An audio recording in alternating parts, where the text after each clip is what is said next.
શહેરમાં ટ્રાફિક નિયમોનું પાલન કરાવવા માટે ટ્રાફિક પોલીસ દ્વારા સ્પેશિયલ ડ્રાઈવ યોજાઈ છે. ટ્રાફિક સિગ્નલ ભંગ કરતા વાહન ચાલકો સામે હવે કડક કાર્યવાહી થશે.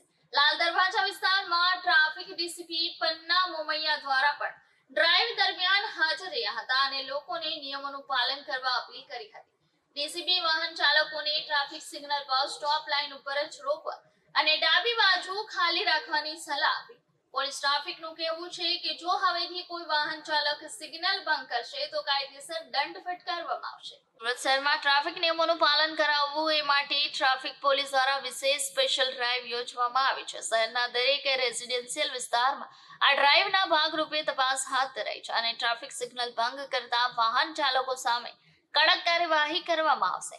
લાલ દરવાજા વિસ્તારમાં આ ડ્રાઈવ દરમિયાન ટ્રાફિક ડીસીપી પન્ના મોમૈયા પણ હાજર રહ્યા હતા, જેમણે લોકોને ટ્રાફિક નિયમોનું પાલન કરવાની અપીલ કરી અને સલાહ આપી કે સ્ટોપ લાઈન ઉપર જ વાહનો રોકવામાં આવે અને ડાબી બાજુ ખાલી રાખવામાં આવે, જેથી વાહન વ્યવહાર સરળતાથી ચાલે. ડીસીપીએ સ્પષ્ટ કર્યું કે જો હવેથી કોઈ વાહન ચાલક ટ્રાફિક સિગ્નલ ભંગ કરશે તો તેમના વિરુદ્ધ કાયદેસરની કાર્યવાહી અને દંડ ફટકારવામાં આવશે. આ ડ્રાઈવ શહેરના ટ્રાફિક નિયમોનું પાલન વધારવા માટેની એક મહત્વપૂર્ણ પહેલ છે. આ રીતે ટ્રાફિક પોલીસ શહેરમાં સુરક્ષા અને નિયમિત વાહન વ્યવહાર માટે સતત પ્રયત્નશીલ છે અને લોકોની સલામતી માટે કડક પગલાં ભરી રહી છે. સુરત શહેરમાં અલગ અલગ જંકશન ઉપર ટ્રાફિક ડ્રાઈવનું આયોજન કરવામાં આવેલું છે. આ ડ્રાઈવ અંતર્ગત જ્યાં મોટા જંકશન છે ત્યાં લોકોને અવેર કરવા માટે આખી ટીમ અમે લોકો રાખીએ છીએ. હાલમાં અમે લોકો અહીંયા લાલ દરવાજા ખાતે ઉપસ્થિત છીએ.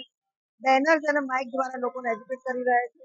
જ્યારે ટ્રાફિક નો સિગ્નલ બંધ થાય ત્યારે તમારે સ્ટોપ લાઈનની પાછળ ઉભા રહેવાનું છે.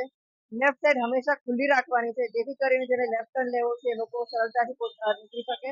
અને સાથોસાથ જે રોંગ સાઈડ ચલાવી રહ્યા છે એ લોકોને અમે દંડ કરી રહ્યા છે, કારણ કે રોંગ સાઈડ ચલાવવું ખૂબ રિસ્કી છે. તે પોતાની જિંદગી જોખમમાં નાખે છે અને સામેથી જે વ્હીકલ પોતાના રસ્તામાં સાચી રીતે આવતો હોય છે એને ખબર નથી હોતી, એની સાથે એક્સિડન્ટ થઈ શકે છે. આ રીતે બે જિંદગી જોખમમાં મુકાઈ શકે છે એટલે રોંગ સાઈડ ચલાવવું ખૂબ રિસ્કી છે. અહીંયા અમે લોકોને એજ્યુકેટ કરી રહ્યા છીએ, અવેર કરી રહ્યા છીએ.